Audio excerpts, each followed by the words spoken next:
ومن أحسن قولا ممن دعا إلى الله وعمل صالحا وقال إنني من المسلمين.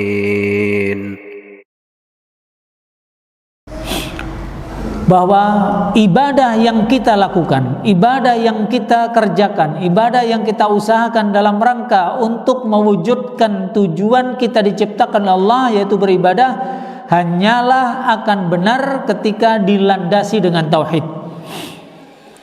Sebaliknya, ibadah tidak akan dianggap sebagai ibadah yang benar tanpa adanya tauhid yang melandasinya.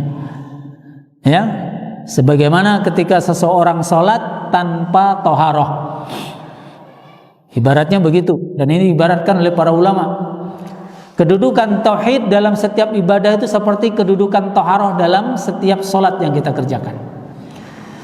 Sholat akan sah ketika ada toharoh dalam dirinya, sudah mensucikan dirinya dari hadas kecil dan hadas besar. Maka ketika seseorang melakukan sholat, kemudian dia kehilangan kesuciannya, kehilangan toharohnya, maka saat itu juga batallah sholatnya, sebagaimana hilang dan batalnya kesuciannya. Entah bisa saat dari sejak awal melakukan sholat dia belum toharoh, atau ketika di tengah-tengah mengerjakan sholat dia kehilangan toharoh, boleh jadi. Ya, tayyib, barakallahu fikum. Maka kedudukan at-tauhid dalam ibadah sebagaimana kedudukan toharoh dalam sholat.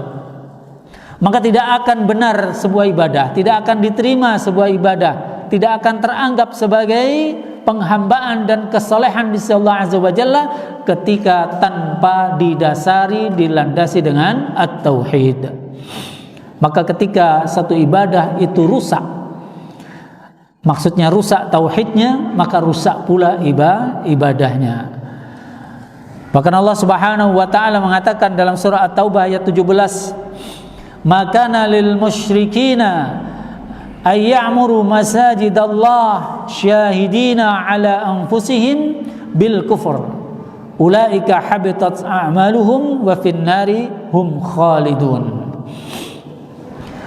Tidak sepantasnya, tidak selayaknya orang-orang musyrik itu memakmurkan masjid-masjid Allah.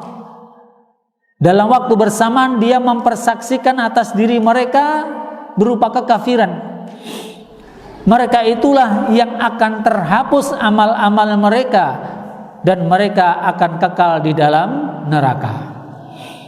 Ketika beramal di dunia, mau sebanyak apapun dia lakukan, baik dengan tenaganya, dengan waktunya, dengan pikirannya, dengan hartanya, dengan pengaruh kekuasaan jabatannya, maka semuanya itu akan sia-sia. Kapan? Ketika dalam dirinya tidak tegak tauhidnya, ketika dalam dirinya justru ada kesyirikan, berbuat kesyirikan dalam beribadah kepada Allah Azza wa Jalla. Bahkan dengan sangat tegas Allah Subhanahu wa taala memberikan ancaman di surah Az-Zumar ayat 65. La in asyrakta la yahbatanna 'amaluk wa la takunanna minal khasirin. Sungguh jika engkau melakukan syirik, pasti akan lenyap seluruh amalmu dan benar-benar engkau akan termasuk orang-orang yang merugi. Setiap orang di setiap amal ibadahnya pasti menginginkan diterima insyaallah. Namun ibadah itu tidak akan diterima oleh Allah, artinya sia-sia saja ketika tidak dilandasi dengan keberadaan kemurnian tauhid dalam dirinya. Maka fafila azani Allah wa iyyakum, saat kita tahu bahwa kita diciptakan Allah untuk tujuannya beribadah kepada Allah, maka ketahuilah ibadah hanyalah disebut ibadah ketika dilandasi dengan at-tauhid, yaitu memurnikan peribadatan hanya kepada Allah Azza wa Jalla.